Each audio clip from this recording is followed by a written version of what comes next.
இன்றைய ஆன்மீக தகவல்.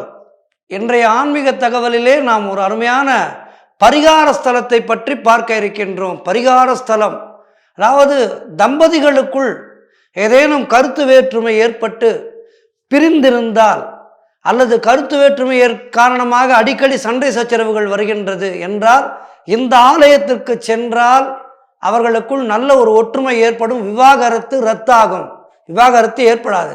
அருள்மிகு வாஞ்சிநாத சுவாமி திருக்கோவில்.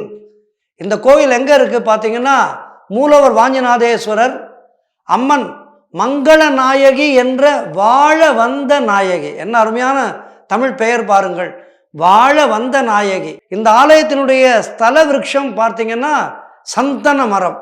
சந்தன மரம் தான் இந்த ஆலயத்தினுடைய ஸ்தல விருட்சம். தீர்த்தம் குப்த கங்கை யம தீர்த்தம் என்று அழைப்பார்கள். இதனுடைய புராண பெயர் ஸ்ரீவாஞ்சியம் என்பது. ஸ்ரீவாஞ்சியம் என்பதுதான் இதனுடைய புராண கால பெயர். ஆதிகாலத்து கோவில். இந்த கோவில் கிட்டத்தட்ட 2000 வருடங்கள் பழமையான அற்புதமான கோவில். திருவாரூர் மாவட்டத்திலே இருக்கின்றது இந்த கோயில். திருவாரூர் மாவட்டத்திலே உள்ள ஸ்ரீ வாஞ்சிநாத சுவாமி, இவரை வணங்கினால் தம்பதிகளுக்குள் நல்ல ஒரு ஒற்றுமை ஏற்படும். இதனுடைய ஸ்தல வரலாற்றை பற்றி சிறிதாக பார்ப்போம். பிரளய காலத்திலே உலகம் அழிந்தபோது சிவபெருமானும் பார்வதியும் கைலாயத்திலிருந்து புறப்பட்டு பிரளயத்தில் அழியாது தப்பி பிழைத்த காசியை பார்த்து வியந்தார்கள். காசி ஒன்றும் ஆகலை பிரளயத்தில். அதை பார்த்து அவர்கள் வியந்து போனார்கள். அதுபோலவே தப்பிய இடங்கள் வேறு எங்கெங்கே இருக்கின்றது என்று பார்த்து தேடிய போது தென் திசைக்கு வந்தனர். அப்போது இங்கே காவிரி கரையிலே ஸ்ரீவாஞ்சியம் எனும் ஊரிலே கண்டு அந்த ஊரிலே அழகில் மயங்கி, அந்த ஊர் மிகவும் அழகாக இருந்ததாம்.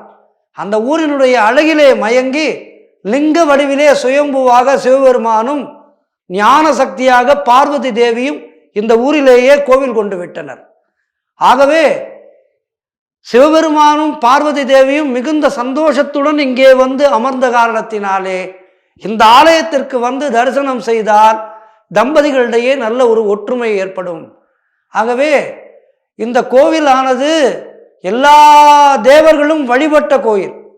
யமன் வழிபட்டிருக்கின்றார் இந்த கோவிலிலே. அதாவது யமனுடைய வேலை உயிர்களை பறிப்பதல்லவா, அதன் மூலம் எல்லோரும் நம்மை திட்டுகின்றார்களே என்று யமன் அந்த கெட்ட பெயர் போக வேண்டும் என்று இந்த ஆலயத்துக்கு சிவபெருமானை வழிபட்டாராம். இப்படி தேவர்கள் எல்லாம் வழிபட்ட கோவில் இந்த கோவில்.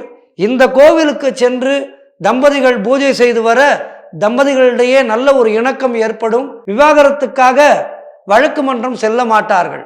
ஆகவே ஸ்ரீவாஞ்சியம் வாஞ்சிநாத சுவாமியை தொழுது விவாகரத்தெல்லாம் இல்லாமல் நல்ல ஒரு சந்தோஷத்தோடு தம்பதிகள் எல்லாம் குடும்பம் நடத்த வேண்டும் என்று கேட்டுக்கொள்கின்றோம்.